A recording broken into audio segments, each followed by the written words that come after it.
गणानां त्वा गणपतिगुं हवामहे कविं कवीनामुपमश्रवस्तमम् ज्येष्ठराजं ब्रह्मणां ब्रह्मणस्पतः श्रीमहागणाधिपतये नमः। सदाशिवसमारम्भां शङ्कराचार्यमध्यमाम् अस्मदाचार्यपर्यन्तां वन्दे गुरुपरम्पराम्। श्रुतिस्मृतिपुराणानाम् आलयं करुणालयम् नमामि भगवत्पादशङ्करं लोकशङ्करं। नारायणं नमस्कृत्य नरं चैव नरोत्तमं देवीं सरस्वतीं व्यासं ततो जयमुदीरयेत्। జయగురుదేవ్. 33వ శ్లోకము చదువుదాం. శ్లోకము శ్రేయాన్ ద్రవ్యమయాద్యజ్ఞాత్ జ్ఞానయజ్ఞః పరంతప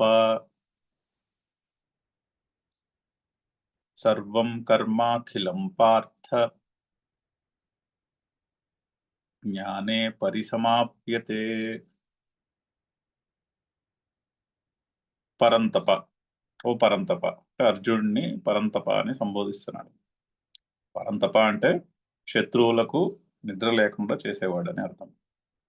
అది ఫిజికల్ గా యుద్ధం యొక్క కాంటెక్స్ట్ లో చూస్తే పరంతప అని అలా అర్థం చేసుకోవచ్చు. మరి అర్జునుడు చాలా సామర్థ్యము కలిగినటువంటి యోధుడు, వీరుడు. సో శత్రువులను జయించేవాడు ఎప్పుడు కూడా. సో అందుకని పరంతప. అలాగా యుద్ధ రంగంలో అర్జునుడికి ఆ సంబోధన సరిపోతుంది. అంతేకాకుండా వేదాంతపరంగా ఇక్కడ స్పిరిచువల్ గా చూసినా కూడా పరంతప అంటే శత్రువులు అంటే ఏమిటి? కామము, క్రోధము, లోభము, మదము, మాత్సర్యము, అవే శత్రువులు. అరిషడ్వర్గము అంటాం కదా, ఆ 6 శత్రువులు. వాటిని జయించగలిగినటువంటి సామర్థ్యము కలిగిన వాడు అని అర్థం. భీముడికి ఉండదు ఇటువంటి సంబోధన, ఇది అర్జునుడికి ఉంటుంది. ఎందుకంటే అర్జునుడిలో కొంత ఆ సత్వగుణము ఉన్నది. మహాభారతంలో కూడా చాలా చోట్ల కథల్లో అర్జునుడి యొక్క ఆ సత్వగుణము పైకి వచ్చే కథలు ఉంటాయి కొన్ని. సో అతనికి కొంత ఆ కామము, క్రోధము వాటిని జయించటము. వాళ్ళు వనవాసనం చేసినప్పుడు కూడా తపస్సు అర్జునుడు చేశాడు. తపస్సు చేసి శివుడి దగ్గర నుంచి అది ఆయుధాన్ని పొందుతాడు. సో అలాగా అటువంటి కేపబిలిటీ అర్జునుడికే ఉంది. సో అందుకని అర్జునుడికి ఆ విధంగా కూడా సత్వగుణం ప్రధానంగా ఉంటాడు. కొంచెము సత్వగుణము యొక్క ఆ గుణమును సూచిస్తూ పరంతప అని సంబోధన. అంటే కామము, క్రోధము, మదము, మాత్సర్యము అటువంటి వాటిని జయించి తపస్సది చేసి చేయగలిగినటువంటి సామర్థ్యము కలిగిన వాడు అని. సో పరంతప అని చక్కటి సంబోధన అర్జునుడికి. సో శ్రేయాన్ ద్రవ్యమయాత్ యజ్ఞాత్ జ్ఞాన యజ్ఞ. సో ద్రవ్యమయమైనటువంటి యజ్ఞము కంటే జ్ఞాన యజ్ఞము శ్రేయస్కరమైనది. అదే గొప్ప సో శ్రేయస్సు, ప్రేయస్సు 2 టెక్నికల్ టర్మ్స్ వేదాంతంలో. ప్రేయస్సు అంటే అభివృద్ధి, లౌకికము లేదా అలౌకికము, ఇహలోకంలోనో లేకపోతే పరలోకంలోనో సాధించగలిగే అభివృద్ధికి ప్రేయస్సు అని పేరు. శ్రేయస్సు అంటే మోక్షము అని అర్థం. సో శ్రేయస్సు అని మనము లిటరల్ గా మామూలు డిక్షనరీ మీనింగ్ శ్రేయస్సు అంటే మంచిది అని కూడా చెప్పుకోవచ్చు. కానీ శ్రేయస్సు, ప్రేయస్సు అనేవి వేదాంతంలో 2 టెక్నికల్ టర్మ్స్. సో ప్రేయస్సు material progress or other worldly progress, అంటే డబ్బు సంపాదన, లగ్జరీస్, కంఫర్ట్స్ సంపాదించుకోవడం, అలాగే ఉద్యోగాల్లో ఎదగడం, పుణ్యం సంపాదించుకుని స్వర్గానికి వెళ్ళడం, ఇటువంటి వాటి అన్నిటికీ కూడా ప్రేయస్సు అని పేరు. సో ధర్మార్థ కామములు ప్రేయస్సునకు దారి. సో ప్రేయస్సు సాధించాలన్న కోరిక ఉంటే దానికి ధర్మము, అర్థము, కామము తోడై ఉండాలి. డబ్బు కావాలి, డబ్బు ధర్మంగా సంపాదించుకోవాలి, ఆ కోరికలను నెరవేర్చుకోవాలి. ఆ విధంగా ఆ శాస్త్ర విరుద్ధము కానటువంటి కోరికలను నెరవేర్చుకుంటారు. సో ధర్మార్థ కామములు, ప్రేయస్సు అవి కలిసి ఉంటాయి. అలాగే శ్రేయస్సు రెండోది మోక్షము, దానికి అపవర్గము అని పేరు. ధర్మార్థ కామ మోక్షములలో మోక్షానికి అపవర్గము అని పేరు. అది ఒక కేటగిరీ. దానికి శ్రేయస్సు అని పేరు. శ్రేయస్సు ఈజ్ ఈక్వల్ టు మోక్షం. సో శ్రేయస్కరమైనది అంటే మోక్షమును మరి ద్రవ్య యజ్ఞము వలన మోక్షము సిద్ధించదు. ఎందుకంటే ద్రవ్య యజ్ఞం అంటేనే సాధారణంగా ద్రవ్య యజ్ఞం అంటే కోరికతో మొదలవుతుంది. ఒక కోరిక, ఆ కోరికను బట్టి ఒక రిచువల్, ఒక యజ్ఞము, ఆ యజ్ఞము చేసి ఆ కోరికను దేవతానుగ్రహం పొంది కోరికను సిద్ధించుకుంటాం. అందుకని ద్రవ్య యజ్ఞము ప్రేయస్సునకు దారితీస్తుంది కానీ శ్రేయస్సునకు కాదు. లేదు మేము కోరిక లేకుండా చేస్తున్నాము ద్రవ్య యజ్ఞము, నిష్కామంగా ద్రవ్య యజ్ఞం చేస్తున్నాము అంటే అప్పుడు అది పరంపరగా అంటే అది అంతఃకరణ శుద్ధికి దారితీసి అంతఃకరణ శుద్ధి వలన జ్ఞాననిష్టకు మనకు యోగ్యతను కలుగజేసి అప్పుడు నేను కర్తను కాను అన్న జ్ఞానము ఉదయించి తర్వాత మోక్షము.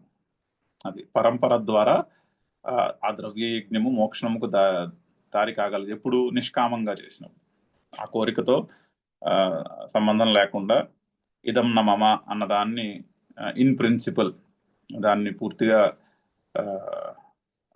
అర్థం చేసుకుని అదే పర్స్పెక్టివ్తో దాన్ని ఆకలింపజేసుకుని అదే పర్స్పెక్టివ్తో యజ్ఞము చేసి కోరికతో సంబంధం లేకుండా చేస్తే అది పరంపరగా అంతఃకరణ శుద్ధి, తద్వారా జ్ఞానప్రాప్తి, తద్వారా మోక్షము ఆ విధంగా శ్రేయస్సుకి కారణమవుతుంది. కానీ డైరెక్ట్గా ద్రవ్యమయమైనటువంటి యజ్ఞము శ్రేయస్సునకు కారణము కాజాలదు. అది ప్రేయస్సునకే దారితీస్తుంది అని చెప్తున్నారు. ఎందుకు ఈ మాట చెప్పడానికని ముందు 13 రకాల యజ్ఞాలు డిఫైన్ చేశారు. ముందు 13 రకాల యజ్ఞాలు డిఫైన్ చేసి అందులో ఆ 13లో ఒకటి ద్రవ్య యజ్ఞము. మిగిలినవన్నీ కూడా మూడు లెవెల్స్లో అక్కడ యజ్ఞాలని డిఫైన్ చేశారు. ఫిజికల్ లెవెల్లో యజ్ఞం, అది ద్రవ్య యజ్ఞము. తర్వాత మెంటల్ లెవెల్లో యజ్ఞము, ఉపాసనా లెవెల్లో అందులో చాలా చెప్పారు. అందులో తపో యజ్ఞం అని చెప్పారు, యోగా యజ్ఞం అని చెప్పారు, స్వాధ్యాయం యజ్ఞం అని చెప్పారు, జ్ఞాన యజ్ఞము అని చెప్పారు. అందులో చాలా యజ్ఞాలు చెప్పారు.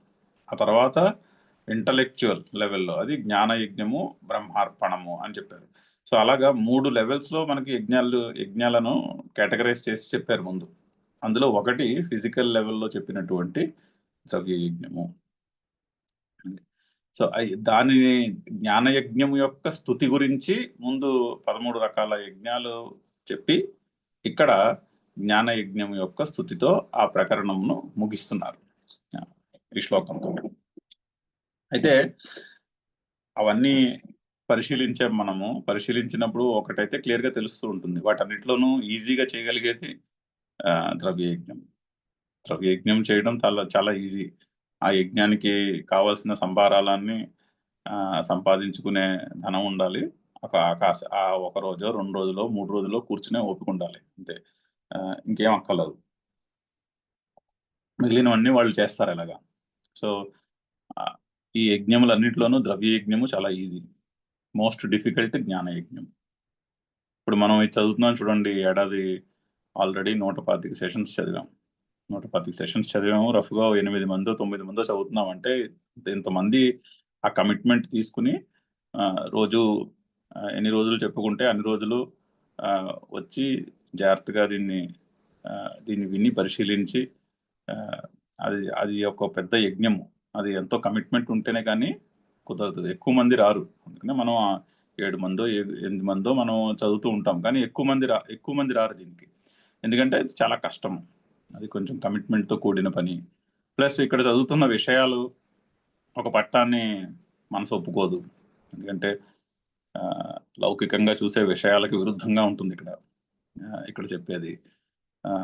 దాన్ని కొంచెం మరి జాగ్రత్తగా అర్థం చేసుకోవాలి. పైగా మనం సంస్కృతంలో చదువుతున్నాం, ఆ సంస్కృత వాక్యాలు పెద్ద సంస్కృత వాక్యాలు, అందులో కొంచెం సంస్కృతం మీద ఇంట్రెస్ట్ ఉంటే మళ్ళీ అందులో ఆ సంస్కృతం గ్రామరు, ఫిలాసఫీయే కాదు, కొంత సంస్కృతం గ్రామరు, ఆ సమాసాలు, సమస్త పదాలు, ఇవన్నీ చూడాలి జాగ్రత్తగా. సో అదేమీ అంత తేలిగ్గా అయ్యే పని కాదు కదా. ఒక పట్టుదలతో చేస్తేనే కానీ అవ్వదు ఇది. సో అందుకని ఇంత పట్టుదల అక్కర్లేదు ద్రవ్య యజ్ఞం చేయడానికి. అది చాలా తేలిక. ఓ వారం రోజులు పోనీ ఎంత పెద్ద యజ్ఞమైనా ఓ వారమో 2 వారాలు కష్టపడితే అయిపోతుంది. సో అందుకని ఆ జ్ఞాన యజ్ఞమును స్తుతిస్తున్నారు. స్తుతించడానికి చెప్తున్నటువంటి శ్లోకము. అలాగే అదే చెప్తున్నారు చూడండి. సెకండ్ లైన్ కూడా చాలా కొంచెం కష్టం అర్థం చేసుకుందికి. సర్వం కర్మ అఖిలం పార్థ సమస్తమైనటువంటి కర్మలు, అఖిలం కర్మ, సర్వం కర్మం, అన్ని కర్మలు కూడా జ్ఞానే పరిసమాప్యతే, జ్ఞానమునందు విలీనమైపోతాయంట. ఎంత గొప్ప కర్మ అయినా కూడా అది జ్ఞానమునందు విలీనమైపోతుంది. కొంచెం జాగ్రత్తగా అర్థం చేసుకోవాల్సినటువంటి లైన్. చూద్దాం శంకర్లు కూడా ఏమంటారో చూద్దాము. ముందు అవతారికి చదువుతాం. బ్రహ్మార్పణం ఇత్యాది శ్లోకేన సమ్యక్ దర్శనస్య యజ్ఞత్వం సంపాదితం. బ్రహ్మార్పణం ఇత్యాది శ్లోకేన, ఆ బ్రహ్మార్పణం అనే శ్లోకంతో మొదలుపెట్టి ఏం చేశారు అక్కడ? సమ్యక్ దర్శనస్య యజ్ఞత్వం సంపాదితం. సమ్యక్ దర్శనమునకు యజ్ఞం అనే స్టేటస్ ఇచ్చారు. సమ్యక్ దర్శనము అంటే నేను కర్తను కాను అని తెలుసుకోవడం, వివేక విజ్ఞానము అని కూడా చెప్పారు. ఆ వివేకం ఏది ఆత్మ, ఏది అనాత్మ, ఏది పర్మనెంట్, ఏది టెంపరీ అనేది, ఏది సత్యము, ఏది అసత్యము, ఏది కల్పితము అని ఆ వివేక జ్ఞానం ఏదైతే ఉందో దానికి సమ్యక్ దర్శనము అని పేరు. ఆ సమ్యక్ దర్శనము యొక్క సమ్యక్ దర్శనముకు యజ్ఞత్వమును సంపాదితం, యజ్ఞత్వమును ఆపాదించారు. దాన్ని యజ్ఞముతో ఈక్వల్ గా దానికి ఒక స్టేటస్ కల్పించారు. సమ్యక్ దర్శనమే యజ్ఞము అని ఒక స్టేటస్ కల్పించారు. ఎందుకు అంటే మన ఇన్స్పైర్ చేయడానికి. ఎందుకంటే లోకంలో యజ్ఞము అంటే ఒక పవిత్రమైన భావం ఉంటుంది జనులకు. సమ్యక్ దర్శనము కూడా అంతకంటే పవిత్రమైనది. లోకంలో జనులందరికీ అలవాటైనటువంటి కొంత పవిత్రంగా అనిపించేటటువంటి ద్రవ్యముతో కూడుకునే చేసే యజ్ఞములు ఏవైతే ఉన్నాయో దానికంటే పవిత్రమైనది, దానికంటే శ్రేష్టమైనది సమ్యక్ దర్శనము అని మనకి దాని మీద ఇన్స్పిరేషన్ కలుగు చేయటకని దానికి యజ్ఞత్వాన్ని సంపాదించి పెట్టారు, దాన్ని ఆపాదించి అప్పుడు వాటిని చెప్పుకుంటూ వచ్చారు. యజ్ఞాశ్చ అనేకాః ఉపదిష్టాః. ఆ తర్వాత అనేకమైన యజ్ఞాల యొక్క ఉపదేశం కూడా చేశారు. అవన్నీ చేసి అవన్నీ నేను ఇప్పుడు కల్పించి చెప్పుటలేదు, అవన్నీ వేదంలో చెప్పబడ్డాయి అని దానికి అటువంటి దాని ఏమంటారు సబ్స్టాన్షియేషన్ కూడా ఇచ్చారు. దానికి ఒక ప్రమాణం కూడా చూపెట్టారు. వేదంలో ఉన్నాయి ఈ మాటలు అని చూపెట్టారు. శ్రీకృష్ణుడు వితత బ్రాహ్మణో ముఖే అని ముందు శ్లోకంలో చెప్పాడు. దాన్ని సబ్స్టాన్షియేట్ చేస్తూ శంకర్లు ఒక వేద వాక్యాన్ని కూడా చూపెట్టారు. ఇగో ఇటువంటి వాక్యాలు వేదంలో ఉన్నాయి. సో కేవలం ద్రవ్యయజ్ఞం గురించే చెప్పలేదు వేదము. ద్రవ్యయజ్ఞములు కాకుండా మెంటల్ లెవెల్లో, ఇంటలెక్చువల్ లెవెల్లో చేసే యజ్ఞాల గురించి కూడా వేదము చెప్పింది అని దానికి ఒక ప్రమాణాన్ని చూపెట్టారు మనకి. సో అనేకాః యజ్ఞాః ఉపదిష్టాః తైః సిద్ధ పురుషార్థ ప్రయోజనైః జ్ఞానం స్తూయతే. అయితే ఆ యజ్ఞములలో జ్ఞానయజ్ఞము పురుషార్థాన్ని పరమ పురుషార్థాన్ని, ఆయన మోక్షమును సంపాదించుటకు ఉపయోగపడుతుంది. ఆ జ్ఞానమును స్తుతించుటకై ఈ శ్లోకము చెప్తున్నారు. అందులో జ్ఞానాన్ని స్తుతిస్తున్నారు. జ్ఞానము మోక్షమునకు దారి తీస్తుంది అని. ఎందుకు స్తుతిస్తున్నారు, అది ఏ విధంగా జ్ఞానయజ్ఞము మోక్షానికి దారి తీస్తుంది అన్న ప్రశ్న వస్తుంది కదా, ఎందుకు అలా స్తుతిస్తున్నారు అని. దానికి సమాధానంగా ఈ శ్లోకము చెబుతున్నారు. అది దాని యొక్క అవతారిక, అది ఆ శ్లోకం యొక్క సిగ్నిఫికెన్స్. సో సర్వం కర్మ అఖిలం పార్థ జ్ఞానే పరిసమాప్యతే.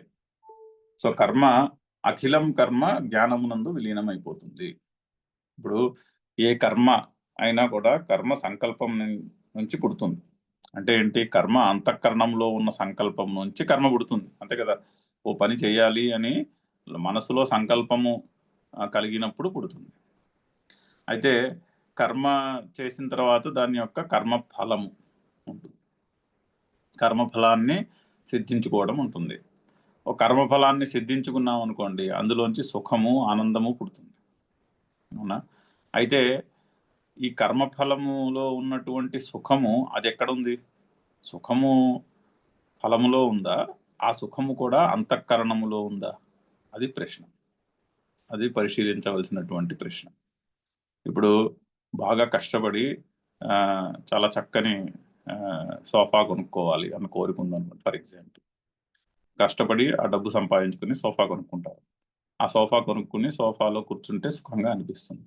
అయితే సోఫాలో కూర్చుంటే ఉన్న సుఖము నిజంగా సోఫాలో ఉన్నదా? అది లేక అది మన మనస్సులో ఉన్నటువంటి సంస్కారములో ఉన్నదా? అది ప్రశ్న. దాన్ని జాగ్రత్తగా పరిశీలిస్తే సుఖము సోఫాలో లేదు. సుఖము మనస్సులో, సోఫాలో కూర్చుంటే సుఖంగా ఉంటుంది అని సంస్కారంలో ఉంది. ఆ సంస్కారం ఎక్కడుంది? ఆ సంస్కారం మన మనసులో ఉంది. ఎందుకు ఉంది అంటే అది ఉంది. ఇదివరకు ఎక్కడి నుంచో వచ్చింది ఆ సంస్కారం. ఆ మనసులో ఉన్న సంస్కారమే బయట ఉన్న సోఫా మీద ఆపాదించబడినది. అంతేనే గాని బయట సోఫాలో లేదు సుఖము. అది అది జాగ్రత్తగా పరిశీలిస్తే తెలుస్తుంది. ఇప్పుడు ఏదైనా అంతే.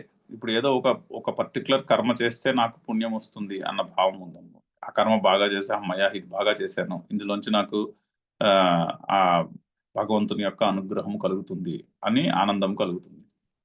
ఆ భగవంతుని యొక్క అనుగ్రహం కలుగుతుంది అన్న మాట అది బయట కర్మలో ఉందా? అది మన మనసులో ఉన్న సంస్కారంలో ఉందా? అది పరిశీలించవలసినటువంటి విషయం.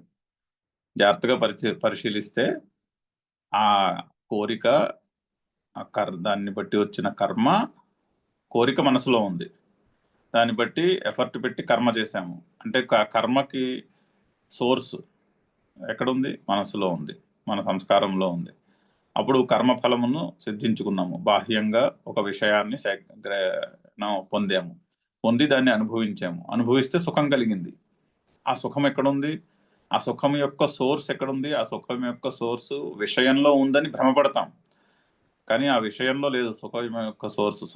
సుఖము యొక్క సోర్స్ మన మనసులో ఉన్న సంస్కారంలో ఉంది. ఆ విషయమును నేను గ్రహిస్తే, అంటే ఆ ఆబ్జెక్ట్‌ని నేను సంపాదించుకుంటే నాకు సుఖము అని ఇంప్రెషన్ ఒకటి మనసులో ఉన్నది.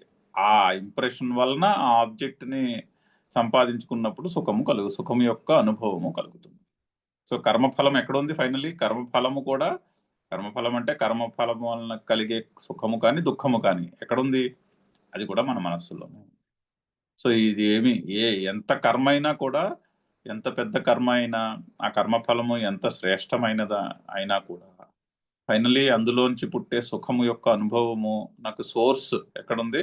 ఆ సుఖమున కలిగే అనుభవం యొక్క సోర్సు మన మనస్సులో ఉన్న సంస్కారంలోనే ఉంది కానీ, బయట జగత్తులో లేదు అని చెప్పడానికి చెప్తున్నటువంటి మాట. ఆ విధంగా అర్థం చేసుకోవచ్చు. సో, సర్వం కర్మ అఖిలం జ్ఞానే పరిసమాప్తే. అయితే ఈ కర్మ ఫలము యొక్క రిలేషన్‌షిప్ అది చాలా కాంప్లెక్స్ అని ముందు కూడా చెప్పారు.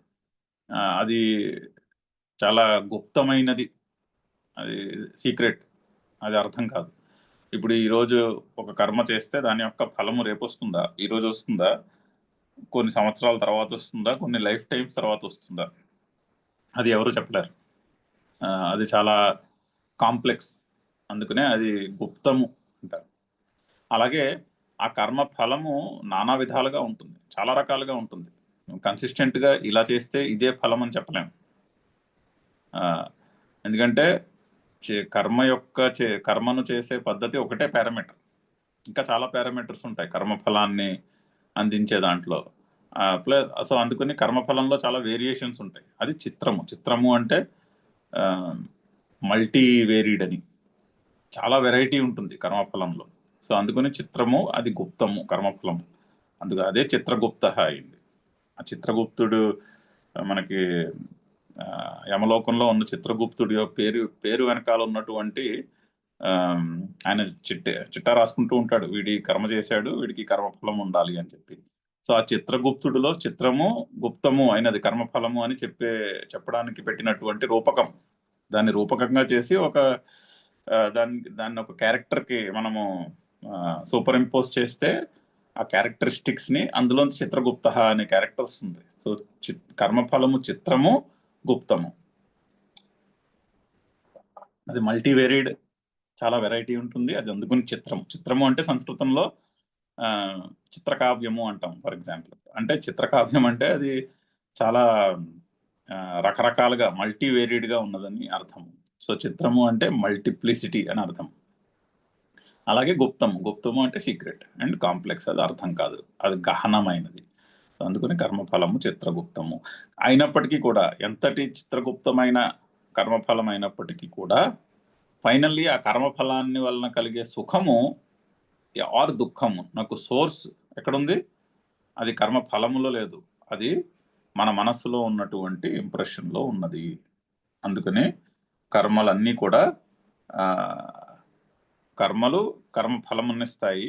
ఆ కర్మ అయినా కర్మఫలమైన రెండు కూడా మన మనసులో ఉన్న ఇంప్రెషన్లోనే విలీనమైపోతాయి. అందుకని అది జ్ఞానమునందు విలీనమైపోతాయి అంటున్నారు. సో అందుకని జ్ఞానే పరిసమాప్యతే అని ఆ శ్లోకం, ఆ విధంగా దాన్ని అర్థం చేసుకోవచ్చు. శంకర్లు ఎలా ఎక్స్ప్లెయిన్ చేస్తున్నారో కూడా చూద్దాం. చదువుదాము. శ్రేయాన్ ద్రవ్యమయాత్ ద్రవ్య సాధన సాధ్యాత్ యజ్ఞాత్. సో ద్రవ్య సాధన సాధ్యాత్ యజ్ఞాత్, ద్రవ్యమైనటువంటి అంటే ద్రవ్య రూపముగా ఉన్నటువంటి సాధనములు సాధ్యము, అంతే కదా. సాధనములన్నీ ద్రవ్య రూపంలోనే ఉంటాయి ద్రవ్య యజ్ఞంలో. అశ్రుక్కు, అశ్రవము, అందులో హవిస్సు, వేసే హవిస్సులో ఉండే పదార్థములు, అపూర్వడాశము, ఇవన్నీ కూడా ద్రవ్యములు. సాధనములన్నీ కూడా ద్రవ్యములు. సాధ్యము కూడా ద్రవ్యమే, అందులోంచి పుట్టే పుణ్యము, అందులోంచి మనకి లభించే దేవతానుగ్రహము, అది కూడా ఒక ద్రవ్యమే. సో ద్రవ్య సాధన సాధ్యాత్ యజ్ఞాత్, ఆ ద్రవ్యమయమైనటువంటి యజ్ఞము కంటే జ్ఞాన యజ్ఞ. హే పరంతప, సో పరంతప అంటే హే పరంతప అని సంబోధన. ద్రవ్యమయో హి యజ్ఞ ఫలస్య ఆరంభకః, జ్ఞాన యజ్ఞ న ఫలారంభకః. సో అయితే ద్రవ్య యజ్ఞము కంటే జ్ఞాన యజ్ఞము శ్రేయస్సును అందజేస్తుంది అంటున్నారు. ఎందుకు? ద్రవ్యమయో హి యజ్ఞ, ద్రవ్యమైనటువంటి యజ్ఞము ఫలస్య ఆరంభకః, ఫలము యొక్క ఆసక్తి చేత ఆరంభమవుతున్నది. ఫలము మీద ఆసక్తి ఉంటేనే ద్రవ్యమయమైనటువంటి యజ్ఞము మొదలవుతుంది. ఇప్పుడు జ్యోతిష్ఠోమైన స్వర్గకామో యజేత అనేది విధివాక్యము. అంటే జ్యోతిష్ఠోమ యజ్ఞము చేసిన వాడు స్వర్గమును పొందుతాడు. స్వర్గకామ యజేత, స్వర్గకాముడు జ్యోతిష్ఠోమ యజ్ఞము చేస్తాడు అని వాక్యము యొక్క అర్థము. సో అక్కడ క్వాలిఫికేషన్ ఏమిటి? స్వర్గకాముడై ఉండాలి, అంటే స్వర్గము మీద ఆసక్తి ఉండాలి. నాకు స్వర్గము కావాలి అనే కోరిక ఉన్నవాడికి జ్యోతిష్ఠోమ యోగము విధింపబడినది. ఆ స్వర్గంతో నాకు అసలు పనే లేదు అనుకుంటే జ్యోతిష్ఠోమ యోగంతో పనే లేదు అసలు. సో ఫలస్య ఆరంభక, ద్రవ్యమయమైన, ఆ విధంగా ఏ ద్రవ్యమయమైన యజ్ఞమైనా, మీరు ఏ యజ్ఞం చూసినా ద్రవ్య యజ్ఞము వేదంలో, దానికి అధికారి ఎవరు అంటే స్వర్గకామ లాగా. అటువంటి ఏదో ఒక కోరిక ఉండాలి, ఒక ఫలము మీద ఆసక్తి ఉండాలి. ఫలం మీద ఆసక్తి ఉన్నప్పుడు ఆ ద్రవ్య యజ్ఞము వ్యాలిడ్ అవుతుంది, రెలవెంట్ అవుతుంది రాదర్. సో ద్రవ్యమయ హి యజ్ఞ ఫలస్య ఆరంభక. హి అంటే బికాస్, ముందు పెట్టుకోవాలి. హి అంటే బికాస్, ఎందుకంటే ద్రవ్యమయమైన యజ్ఞము ఫలస్య ఆరంభక, ఫలమును బట్టి మొదలవుతుంది. జ్ఞానయజ్ఞ నా ఫలారంభక, జ్ఞానయజ్ఞానికి ఫలంతో సంబంధం లేదు. ఇప్పుడు మనము ఈ గీత అర్థం చేసుకోవాలి అంటే గీత అర్థం చేసుకుంటే ఆ గీత అర్థం చేసుకోవడంలోనే అదే ప్రయోజనం. ఇంక అందులో పుణ్యాన్ని సంపాదించుకునే యజ్ఞం ఏం కాదు ఇది. ఇందులో పుణ్యము పాపము లేవు. ఈ శాస్త్రమును అర్థం చేసుకోవడంలో పుణ్యము లేదు, పాపము లేదు. కాకపోతే మన బుద్ధి పదునవుతుంది. శాస్త్రాన్ని చక్కగా అధ్యయనం చేసి అందులో శ్రీకృష్ణుడు చెప్తున్న విషయాలని ఆకలింపజేసుకుంటే మన బుద్ధియోగం దదామ్యహం అంటున్నాడు. బుద్ధి యొక్క షార్ప్నెస్ పెరుగుతుంది, షార్ప్నెస్ ఆఫ్ ఇంటలెక్ట్ పెరుగుతుంది. అంటే ఈ జగత్తులో ఉన్న విషయాలని, మన స్వరూపాన్ని అర్థం చేసుకోవడంలో క్లారిటీ వస్తుంది. అంతఃకరణ శుద్ధి కలిగి ఒక క్లారిటీ ఆఫ్ థింకింగ్ అండ్ బుద్ధి బలము వస్తుంది. అంతేనే కానీ దాంట్లో ఫలముతో సంబంధం లేదు.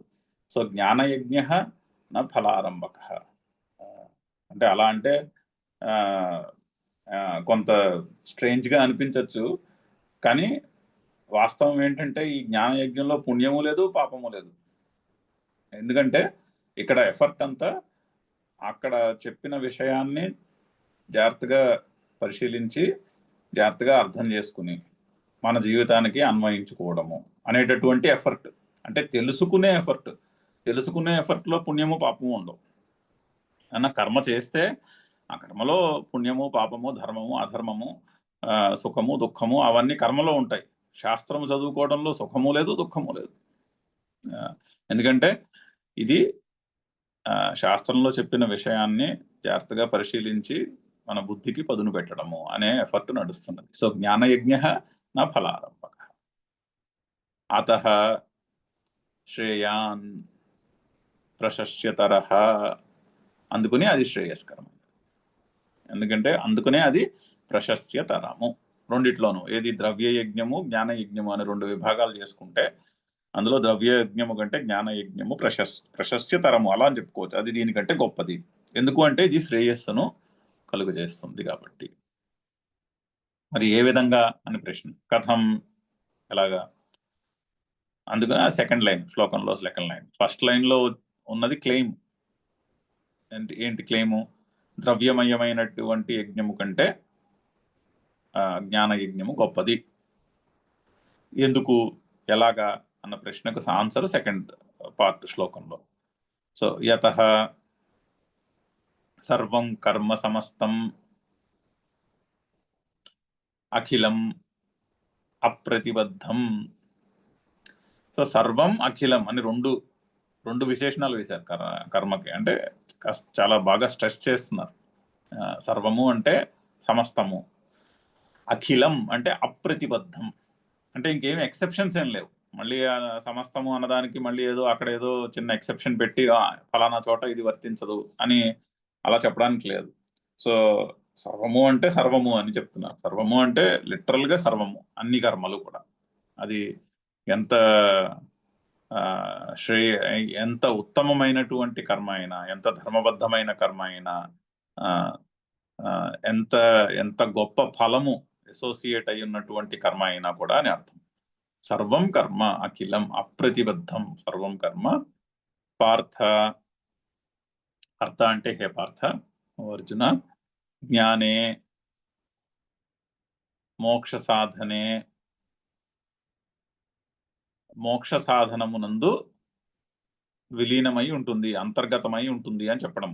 ఎందుకు అంటే మనకి ముందు రెండో చాప్టర్లో వచ్చింది సర్వత సంప్లుతోతకే అని ఒక శ్లోకం వచ్చింది. ఏంటంటే మనకి ఒక చిన్న బావి ఉంది అనుకోండి. బావిను ఉండడం వల్ల బావి యొక్క నీటి నుంచి వచ్చే లాభములు, అంటే ఎటువంటి లాభములు ఉంటాయి, ప్రయోజనాలు ఉంటాయో బావి యొక్క నీటిలో, నీళ్లు తోడుకుని స్నానాలు చేయొచ్చు, శుభ్రం చేసుకోవచ్చు.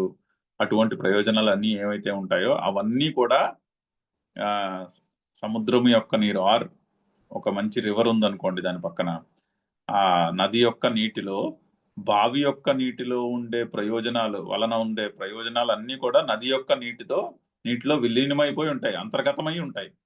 అంతే కదా. సో అప్పుడు ఏమైనా ఎఫర్ట్ పెడితే నదికి దగ్గరగా ఉండే ఎఫర్ట్ పెట్టాలి, కానీ బావికి దగ్గరగా ఉండే ఎఫర్ట్ కాదు అని చెప్పడం. నదికి దగ్గరగా ఉంటే ఆ బావిలోంచి వచ్చే ప్రయోజనాలన్నీ కూడా నది నీటిలో ఉండనే ఉన్నవి, అందులో అంతర్గతమై ఉన్నది. అంటే అంతకంటే ఎక్కువ బెనిఫిట్స్ ఉంటాయి నది యొక్క నీటిలో బావి యొక్క నీటిలో కంటే. సో ఆ విధంగా నది ఎఫర్ట్ అంటూ పెడితే నదికి దగ్గరగా ఉండే ఎఫర్ట్ పెట్టాలి. అది దృష్టాంతం. ఆ దృష్టాంతము, అటువంటి దృష్టాంతముతో సర్వతః సంప్లుతోతకే అని చెప్పారు. అంటే చిన్న చిన్న కర్మలు, చిన్న పెద్ద వాటెవర్, జగత్తులో ఉండే కర్మఫలములను పొందుటకు చేసే కర్మలు, ఆ కర్మఫలములు ఏ కర్మఫలములు అయితే ఉన్నాయో అవి చిన్న చిన్న సుఖాలని కలుగజేస్తాయి. ఆ కర్మఫలాన్ని పొందితే సుఖము కలుగుతుంది. ఆ చిన్న చిన్న సుఖాలు ఏవైతే ఉన్నాయో ఆ సుఖాలన్నీ కూడా ఆత్మజ్ఞానాన్ని తెలుసుకుంటే పొందే ఆనందంలో అంతర్గతమైపోయి ఉంటాయి అని చెప్పారు. సో నిజంగా మనం ఏమైనా ఎఫర్ట్ పెట్టాలి అనుకుంటే ఆత్మస్వరూపాన్ని తెలుసుకునే ఎఫర్ట్ పెట్టాలి. ఎందుకంటే అది అల్టిమేట్ ఆనందం. అది మళ్ళీ తరిగిపోనటువంటి ఆనందం. ఆ ఆత్మజ్ఞానం యొక్క ఆత్మస్వరూపం యొక్క జ్ఞానము కలిగితే పుట్టిన ఆనందము ఒకసారి అది ఆ స్టేట్కి వెళ్తే ఇంక మళ్ళీ అందులో జారిపోవడం అంటూ ఉండదు. ఈ సుఖ దుఃఖాలు అలా ఉండవు. ఈ సుఖాలు వస్తూ ఉంటాయి, పోతూ ఉంటాయి. సో ఈ చిన్న చిన్న సుఖముల వల్ల కలిగే ఆనందము ఆత్మజ్ఞానాన్ని సంపాదించుకోవడంలో ఉండే ఆనందంలో అంతర్గతమై ఉన్నది అని చెప్పడానికని ఆ దృష్టాంతం చెప్పారు. అదే ఇక్కడ మనకి రిమైండ్ చేస్తున్నారు. అందుకని సర్వం కర్మ అఖిలం జ్ఞానే పరిసమాప్యతే అంటున్నారు. సో ఎంత గొప్ప కర్మఫలమైనా అది జ్ఞానాన్ని సంపాదించుకోవడంలో ఉన్న ఫలములో అంతర్గతం అయిపోతుంది. దీనిని మించిన ప్రయోజనాన్ని కలుగజేస్తుంది అని చెప్పడం. సో అదే అక్కడ గుర్తు చేస్తున్నారు. సో జ్ఞానే మోక్ష సాధనే సర్వతః సంప్లుతోదక స్థానీయే పరిసమాప్యతే అంతర్భవతి ఇత్యర్థః. అక్కడ పరిసమాప్యత అంటే అంతర్గతమై ఉంటుంది. సో జ్ఞానము వలన పొందే ఫలములో ఈ కర్మలు చేసే ఫలములన్నీ కూడా అంతర్గతమై ఉంటాయి. అంటే కర్మఫలము అంటే కర్మఫలము వలన కలిగే సుఖములు. ఆ సుఖములన్నీ కూడా జ్ఞానమును పొందినటువంటి జ్ఞానమును సంపాదించుకోవడం వలన కలిగే ఆనందములో అంతర్గతమైపోయి ఉంటాయి. అందుకని ఎంత గొప్ప కర్మ అయినా కూడా అది జ్ఞానమునందు విలీనం అయిపోతుంది. ఆ జ్ఞానమునందు పరిసమాప్తం అయిపోతుంది. అలా అర్థం చేసుకోవచ్చు. అంతేకాకుండా జ్ఞానము సంపాదించుకొనుట అంటే నేను కర్తను కాను అని తెలుసుకొనుట. అలా కూడా చెప్పుకోవచ్చు. నేను కర్తను కాను అనుకున్నప్పుడు ఇంకా కర్మ లేదు. అది కర్మ చేస్తున్నప్పటికీ కూడా కర్మ అవ్వదు అని చెప్పారు ఆల్రెడీ. నేను కర్తను కాను అని తెలుసుకున్న మనిషి లోక సంగ్రహార్థం లోకానికి వచ్చే ప్రయోజనాలను దృష్టిలో పెట్టుకుని కర్మలు చేస్తుంటే ఆ కర్మ చేసినప్పటికీ కూడా చేసినట్టు కాదు అని చెప్పారు. సో అందుకని అది కర్మ పరిసమాప్తం అయిపోతుంది అని చెప్పుకోవచ్చు. ఆ విధంగా కూడా చెప్పుకోవచ్చు. ఎంతటి కర్మ అయినా కూడా సర్వం కర్మ జ్ఞానే పరిసమాప్యతే. అప్పుడు కర్మ చేసినా కూడా చేసినట్టు కాదు, అది కర్మ కింద లెక్క రాదు. అందుకని కర్మ అక్కడతో పరిసమాప్తం అయిపోయినది అని ఆ విధంగా కూడా అర్థం చేసుకోవచ్చు. సో జ్ఞానే మోక్ష సాధనే సర్వతః సంప్లుతోదక స్థానీయే పరిసమాప్యతే అంతర్భవతి ఇత్యర్థః. అంతర్గతమై ఉంటుంది అని అర్థం. దానికి చాందోగ్యం నుంచి ఒక ఎగ్జాంపుల్ కోట్ చేస్తున్నారు. దానికి ప్రమాణం చాందోగ్యోపనిషత్తు నుంచి కోట్ చేస్తున్నారు. చదువుదాం. యథా కృతాయ విచితాయ అధరేయాః సంయంతి ఏవమేనం సర్వం తదభిసమేతి యత్కించిత్ ప్రజాః సాధు కుర్వంతి యస్తద్వేద యత్సవేద. సో అయితే జీవితంలో 4 లెవెల్స్ యొక్క దాన్ని ఏమంటారు పందాలు ఉంటాయట. వాటికి ఏవో పేర్లు ఉంటాయి, సంస్కృతం పేర్లు. కాకపోతే ఆ 4వ లెవెల్ యొక్క కృతాయ విజితాయ. కృతము అంటే 4వ లెవెల్ అన్నమాట. ఇక్కడ కింద భాష్యంలో ఎక్స్ప్లెయిన్ చేశారు తెలుగులో. ద్యూతంలో కృతము, త్రేత, ద్వాపరము, కలి అని 4 పందాలు ఉంటాయి అండి. సో కృతానికి 4 ఆయాలు. సో ఆ కృతమును జయించిన వాడికి మిగిలిన పందాలన్నీ జయించిన పాయింట్లు కూడా వచ్చేస్తాయి. ఎందుకంటే ఆ 4 సంఖ్యలో 1, 2, 3 కూడా కలిసి ఉన్నాయి. 4 అంటే 1, 2, 3, 4 ఆ 3 కూడా కలిసి ఉన్నాయి. సో ఆ పందాల్లో జీవితంలో ఆ పందాలకు వచ్చే పాయింట్లు కృత పందెం నెగ్గిన వాడికి ఈ మిగిలిన పందాలు నెగ్గిన పాయింట్లు కూడా వచ్చేస్తాయి. అది దృష్టాంతం. సర్వతః సంప్లుతోదక స్థానీయే అని చెప్పినది భగవద్గీతలో ఆ దృష్టాంతం ఇచ్చారు. బావికి నదికి ఉండే డిఫరెన్స్తో దృష్టాంతాన్ని ఇచ్చారు. చాందోగ్యంలో అదే విషయం చెప్పడానికి ఈ పందాల యొక్క దృష్టాంతం ఇచ్చారు. ఏ విధంగా కృతపందెము నెగ్గిన వాడికి మిగిలిన పందాలు నెగ్గినటువంటి పాయింట్స్ అన్నీ వచ్చేస్తాయో, దాని లాభం అంతా ఎలా వచ్చేస్తుందో, అదేవిధంగా నదిని చేరుకున్న వాడికి ఏ విధంగా అయితే బావిలో ఉండే ప్రయోజనాలన్నీ ఏ విధంగా నది యొక్క నీటిలో అంతర్గతమై ఉంటాయో, అదేవిధంగా జ్ఞానమును తెలుసుకున్న వానికి ఎటువంటి అన్ని కర్మ ఫలముల యొక్క సుఖములు ఏవైతే పొందుతారో ఆ సుఖములన్నీ కూడా ఆ జ్ఞానం యొక్క ఫలములో, ఆ జ్ఞానము వలన కలిగే ఆనందములో, ఆత్మస్వరూపమును తెలుసుకునే ఆనందంలో అంతర్గతమై పోయి ఉంటాయి అన్న మాట చెప్పడానికి చాందోగ్యంలో ఈ పందెముల యొక్క దృష్టాంతము చూపించారు అని ఆ వాక్యానికి ప్రమాణం కింద చాందోగ్యోపనిషత్తు నుంచి ఆ వాక్యాన్ని కోట్ చేస్తున్నారు. చదువుదాం శ్లోకం ఇంకొకసారి. శ్రేయాన్ ద్రవ్యమయాద్యజ్ఞాత్ జ్ఞానయజ్ఞః పరంతప సర్వం కర్మాఖిలం పార్థ జ్ఞానే పరిసమాప్యతే తద్విద్ధి ప్రణిపాతేన పరిప్రశ్నేన సేవయా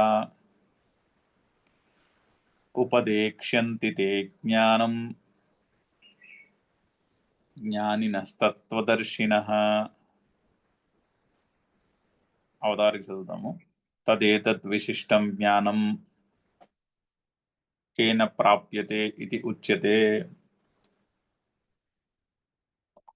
అయితే ఈ విశిష్టమైనటువంటి జ్ఞానమును ఏ విధంగా పొందగలను ప్రశ్న. మరి జ్ఞానమునందు కర్మలన్నీ అంతర్భవ అంటే పరిసమాప్తం అయిపోతాయని చెప్పారు. అవి అంతర్గతమై ఉంటాయి. కర్మల యొక్క ఫలముల వలన కలిగే సుఖమంతా కూడా జ్ఞానమును పొందుటలో ఉండే ఆనందంలో అంతర్గతమై ఉంటుంది అని చెప్తున్నారు. మరి ఆ జ్ఞానాన్ని ఎలా తెలుసుకోవాలి అని ప్రశ్న మనసులో ఉదయించవచ్చు. దానికి సమాధానంగా ఈ శ్లోకం. తత్విద్ధి ఏ విధంగా సంపాదించుకోవచ్చో చెప్తున్నాను విను అంటున్నాడు. ఆ జ్ఞానమును ఏ విధంగా పొందాలి అని ప్రశ్న కదా మనసులో. ఓకే, తత్విద్ధి తెలుసుకో, ఇప్పుడు చెప్తున్నాను తెలుసుకో అంటున్నాను. ఏ విధంగా పొందాలి? ప్రణిపాతేన పరిప్రశ్నేన సేవయ. ఎవరిని? జ్ఞానిని చేరుకుని ఒక గురువుని ఆశ్రయం తీసుకుని ఆ గురువుకి ప్రణిపాతేన, ఆ గురువుకి బాగా సాష్టాంగ నమస్కారం చేసి పరిప్రశ్నేన ఆయన్ని చక్కగా ప్రశ్నలు వేసి. ఎటువంటి ప్రశ్నలు? ఆత్మస్వరూపం తెలుసుకోవాలంటే ఆత్మస్వరూపానికి సంబంధించిన ప్రశ్నలు వేయాలి. నాకు ఆ కోరిక ఉంది, అది తీరట్లేదు, ఈ కష్టం ఉంది, ఈ కష్టాన్ని తీర్చండి. ఆ ప్రశ్నల వల్ల ఆత్మజ్ఞానం యొక్క సమాధానం రాదు కదా. ఆత్మజ్ఞానము గురుదేవుల నుండి ఆత్మజ్ఞానం యొక్క సమాధానం డైరెక్ట్ గా పొందాలంటే ఆయన్ని ఆత్మజ్ఞానం గురించి డైరెక్ట్ గా ప్రశ్న అడగాలి. వెళ్ళి ఆయన దగ్గరికి వెళ్ళి రెస్పెక్ట్ఫుల్ గా, ఎంతో ఆదరభావంతో, అంతేకాకుండా ఈ ప్రశ్నకు సమాధానం నాకు నిజంగా తెలుసుకోవాలని ఉంది అని ఆత్మజ్ఞానమునకు సంబంధించినటువంటి ప్రశ్న గురుదేవులను అడగాలి. ప్లస్ శుశ్రూష, సేవయ, గురు శుశ్రూష ఉండాలి. అంటే గురువులను మెప్పించుకోవాలి. మెప్పించుకుని వారిని ఆత్మజ్ఞానమునకు, ఆత్మస్వరూపమునకు సంబంధించినటువంటి ప్రశ్నలు అడగాలి. కానీ గురుదేవుల దగ్గరికి వెళ్ళే వాళ్ళు ఎవరు ఈ ప్రశ్న అడగరు. వాళ్ళు వాళ్ళ లోకంలో, సంసారంలో ఉండే కష్టాల గురించో వేటి గురించో అడుగు. సాధారణంగా 99.9% మంది వాళ్ళకి సంసారంలో ఉన్న ఇబ్బందుల గురించో, వాళ్ళు ఏదో చేయదలుచుకున్న ప్రాజెక్టుల గురించో ప్రశ్నలు అడుగుతారు. ఎవరో వెళ్ళి గురుదేవుల్ని ఆత్మస్వరూపము గురించి ప్రశ్న ఎవరో కానీ అడగరు. కానీ అడగాలి. ప్రణిపాతేన పరిప్రశ్నేన సేవయ. సాష్టాంగ ప్రణామము చేసి, వాళ్ళకి శుశ్రూష చేసి, వారి మెప్పును పొంది, వాళ్ళని ఎంతో ఇంట్రెస్ట్గా అడగాలి ప్రశ్న. నాకు నిజంగా ఈ ప్రశ్నకు సమాధానం తెలుసుకోవాలని ఉంది అని వాళ్ళని అడగాలి. అప్పుడు వాళ్ళు చెప్తారు. ఉపదేక్షంతి తే జ్ఞానం. నీకు వాళ్ళు తే జ్ఞానం ఉపదేక్ష్యంతి. వారు నీకు అప్పుడు ఈ జ్ఞానాన్ని ఉపదేశిస్తారు. జ్ఞానినః అని మళ్ళీ వాళ్ళకి తత్వదర్శినః అని విశేషణం కూడా వేశారు. అంటే తత్వమును తెలుసుకున్నటువంటి జ్ఞానులు. ఇప్పుడు జ్ఞానులై ఉన్నా కూడా తత్వదర్శనం అందరికీ ఉండదు. అంటే తత్వము యొక్క స్వరూపం అందరికీ తెలీదు. జస్ట్ జ్ఞానం తెలిసి ఉండొచ్చు. ఇప్పుడు భగవద్గీత అంతా బాగా చదువుకుని, బాగా దాన్ని భాష్యాన్ని కూడా బాగా పరిశీలించి, జీవితంలో అన్వయించుకుని పెట్టుకున్నా కూడా తత్వదర్శనం కలిగి ఉండకపోవచ్చు ఇంకా. సో, అందుకని తత్వదర్శినః జ్ఞానినః అని అని జ్ఞానికి తత్వదర్శి అన్న విశేషణం వేస్తున్నారు. ఎందుకంటే అందరి జ్ఞానులకి తత్వదర్శనము కలిగి ఉండకపోవచ్చు. సో, కొందరికే ఆ తత్వదర్శనం యొక్క అనుగ్రహము ఉంటుంది. సో, ఎందుకంటే ఆ బుద్ధి యొక్క తీక్ష్ణత ఉండాలి. ఆ బుద్ధి యొక్క తీక్ష్ణత ఉంటే అప్పుడు తత్వదర్శనము కలుగుతుంది. తెలుసుకునే విషయం కదా అది. సో, ఎంత బుద్ధి యొక్క పదును బాగా అంతఃకరణము బాగా క్లియర్‌గా ఉంటే అప్పుడు తత్వదర్శనము క్లియర్‌గా తెలుస్తూ ఉంటుంది. అటువంటి తత్వదర్శనము జరిగినటువంటి ఆ తత్వమును దర్శించినటువంటి జ్ఞానులను చేరి ప్రణిపాతేన సేవయా పరిప్రశ్నేన చేయగా తే జ్ఞానం ఉపదేక్షంతి. వారు నీకు ఈ జ్ఞానమును ఉపదేశము చేస్తారు. చదువుదాం శ్లోకం ఇంకొకసారి. తద్విద్ధి ప్రణిపాతేన పరిప్రశ్నేన సేవయా ఉపదేక్ష్యంతి తే జ్ఞానం జ్ఞానినస్తత్వదర్శినః. దీని యొక్క భాష్యము రేపు చదువుదాం. ఓం పూర్ణమదః పూర్ణమిదం పూర్ణాత్ పూర్ణముదచ్యతే పూర్ణస్య పూర్ణమాదాయ పూర్ణమేవావశిష్యతే.